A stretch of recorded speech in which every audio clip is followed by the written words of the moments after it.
Mightyena is an often overlooked Pokemon when it comes to VGC, which is understandable considering it is an early route Gen 3 Pokemon with a smaller base stat total of 420. However, today I learned that Mightyena can not only bark, but it can also bite in Regulation F's meta. The team we're featuring today comes from Evan in the Discord, and it uses Mightyena as a solid support tool, with moves like Snarl to lower the damage of special attackers, Howl to boost the attack of itself and its allies, and the Intimidate ability to cripple physical attackers. So let's hop into some battles and show why Mightyena's bark is just as bad as its bite. So in game 1, I see I'm up against a Chien-Pao and Entei combination. Knowing that they're probably going to want to do big damage in this way, I decide that I'm also going to lead my Entei. I do know that they have the opportunity to go for like a Rain Dance or something and maybe even lead Urshifu, but I feel comfortable leading my Entei because I can go for Tera Normal and go for E-Speeds off the rip.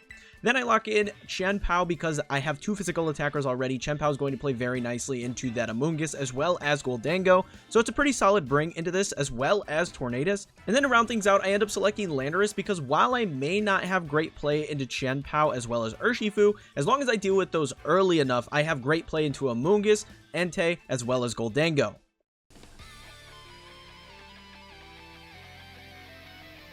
Alright, what do we got? Urshifu, Chien-Pao lead. Okay.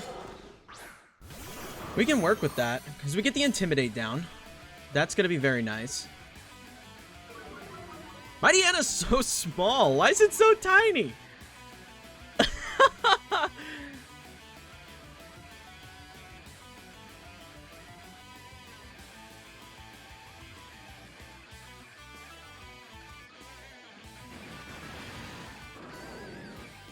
I think I'm tempted to go for an E-Speed here. And then I just want to go for a Howl.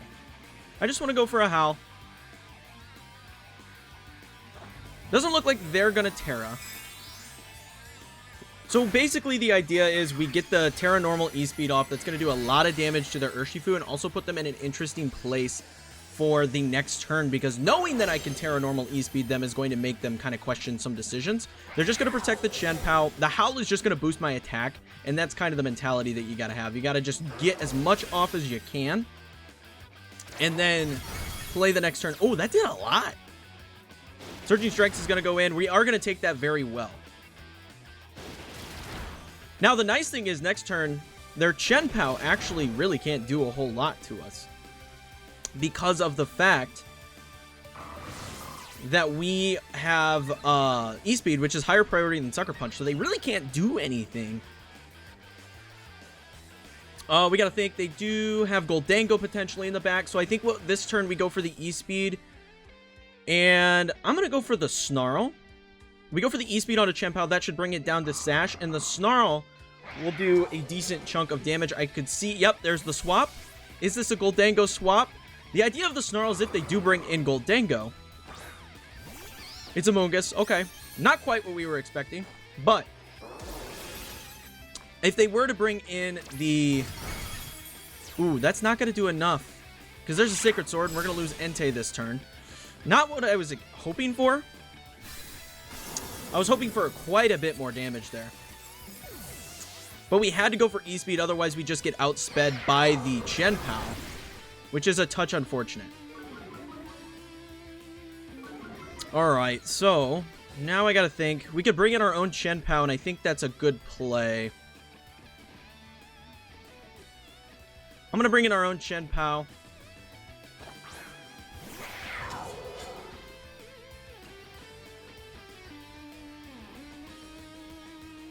And I think...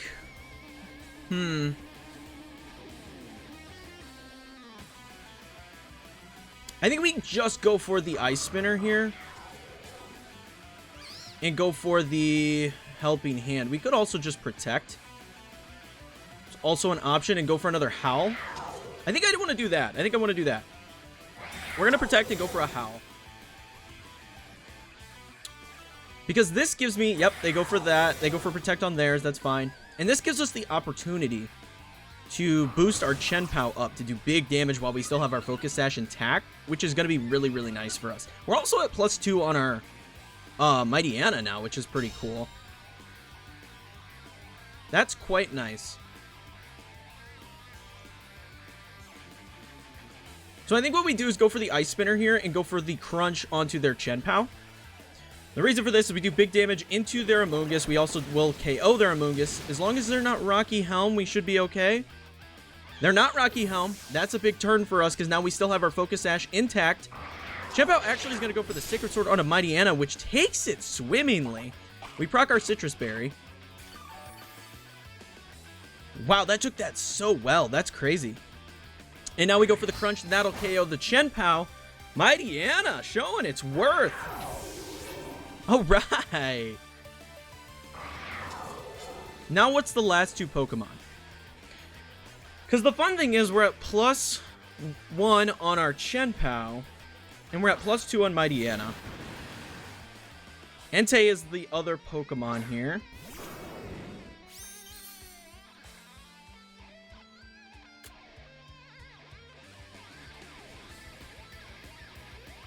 So I think what we have to do is go for the Sucker Punch here. Go for the Sucker Punch, and we can actually go for Helping Hand. We'll go for the Helping Hand Sucker Punch. This is going to ensure that we do enough damage with our Chien-Pao to KO with a Sucker Punch. Yep. And that's enough. Down goes the Urshifu. Mightyena is crazy good. This is absolutely wild. Okay, so they probably go for Sacred Fire. Oh, into Mightyena of all things. Was not expecting that. Okay. They have yet to use their Terastallization. We have used ours. We bring in Landorus. We bring in our Landorus. And we still have our Focus Sash intact. So let's go for a Protect. Right. Let me check here. Yep, we got the +1 still. Yeah, let's go for a Protect because they've yet to use Terastallization. So let's just preserve this turn to see if they want to go for anything. Doesn't look like they're going to go for anything this turn. Maybe they were baiting out the double Protect turn. Maybe they expected it.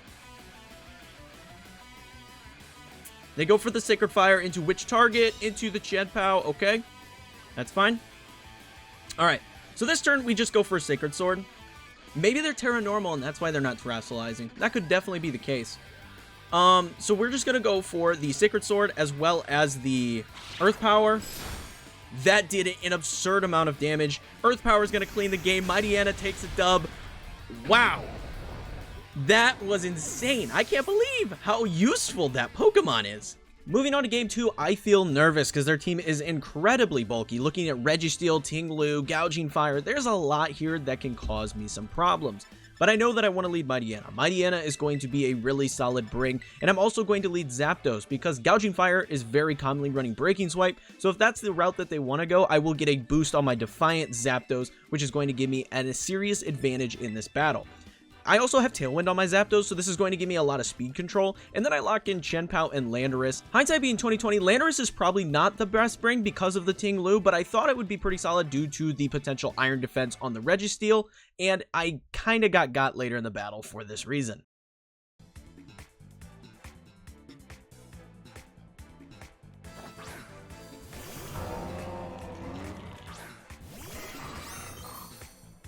Alright, so Gouging Fire, Ting-Lu, we can work with this. We get the Intimidate down on both of these Pokemon, which puts us in a very good position, right? Now, what we can do, there's the Booster Energy on the Gouging Fire. They're not going to want to Breaking Swipe me, right? That puts us in a very, very powerful position. So what we want to do this turn, get Tailwind down, set Howl. This is going to give us the speed advantage over the Gouging Fire, as well as boost our Zapdos. So that way we do even more damage next turn, which is really, really solid for us. Now, there is also the bonus of them not being able to Breaking Swipe because of the fact that if they do, they are then going to boost my Zapdos even farther, which is super, super cool. So Zapdos gets the Tailwind up. And we get the Howl off.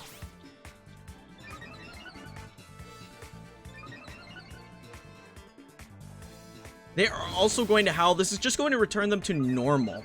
Like, they're going to be neutral now because we got the Intimidate off turn 1. And they're going to go for Ruination. That's quite a bit of damage. I think what I want to do this turn is just go for a Protect. and potentially go for another Howl. The reason I want to go for a Protect and another Howl, I get to boost my Zapdos once more. It's also going to put my Mightyena in a really good spot. But they get also Burning Bulwark this turn, and I just don't want to deal with that. So we get the Protect off. Let's see if they go for the Burning Bulwark this turn. There's the Burning Bulwark. Perfect. So we avoid a burn on our Zapdos, which is really, really big for us. And we get a fresh Howl off. Very, very nice.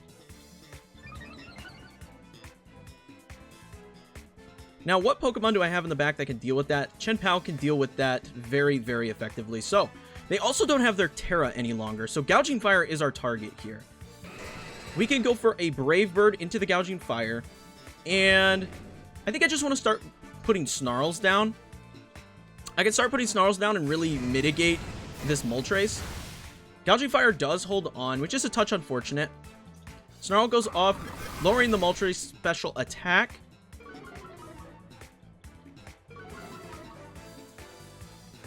And they go for the Hurricane. That is going to take the KO on Zapdos. But I feel like at this point, Zapdos did what it needed to. They're going to go for the Flare Blitz.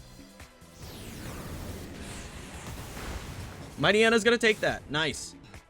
And they're going to KO their Gouging Fire with that, which is pretty big for us. That is a fairly big turn.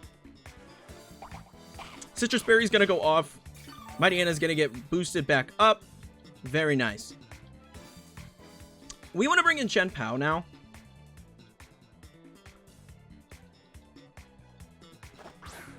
And we got to see how many turns of Tailwind we have left. Walking Wake is going to enter. Okay. How many more turns of Tailwind are we working with? Only one more turn of Tailwind. We'll still be the fastest Pokemon on the field. But we do have to kind of play cautiously around this. So I think this turn what I want to take the time to do is just go for a Snarl and Protect. Because there is an opportunity for them to just switch out their Pokemon. They're not going to switch out this turn. What do they do? Who do we miss? Ooh, I wanted to hit that Walking Wake for sure. Okay. And they go for the Flamethrower. Moltres is now at -2, which is pretty good. We're at a good position to deal with that. Tailwind's gone, which is a touch unfortunate. However, we did deal with the big threat of the damage from the Moltres, which is really good. I have a couple options here. I think what I want to do, truth be told, is just go for as much damage on a Walking Wake as possible. Remove it from play. Moltres is going to swap, which I'm here for. I really like the Moltres going out because that's going to be very, very nice as far as doing as much damage to this Walking Wake as we can this turn. Ice Spinner's going to connect. Good damage. They are going to hit the Flamethrower. And now we can go for the Crunch with our Mightyena. And hopefully at +2 we KO. We do. That's an excellent turn. That is such a good turn for us. Mightyena is actually just being such a crazy good support Pokemon. Because everybody ignores it. So after it gets +2, everybody's like, oh, well, we just don't have to worry about it. But it's kind of crazy. So, this turn, I'm going to go for a Protect, and I'm also going to go for a Howl.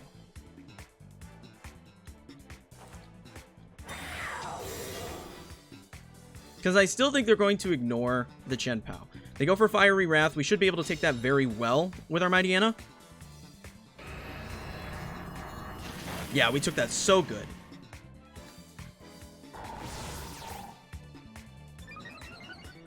We took that incredibly well. They do go for the Stomping. That will KO. That is unfortunate. That is unfortunate. But we are at a boosted level with our Chien-Pao now, which is really, really good. So I think what I want to do is go for the Sucker over here. And I think I just want to go for the Sludge Bomb onto Moltres.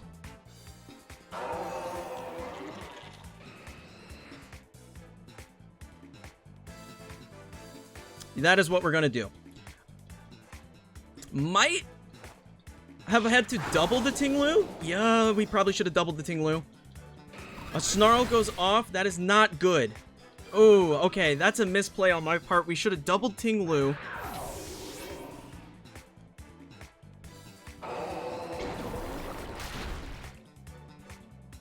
Wow, double Snarls. Ooh, that's just going to be a GG. All right.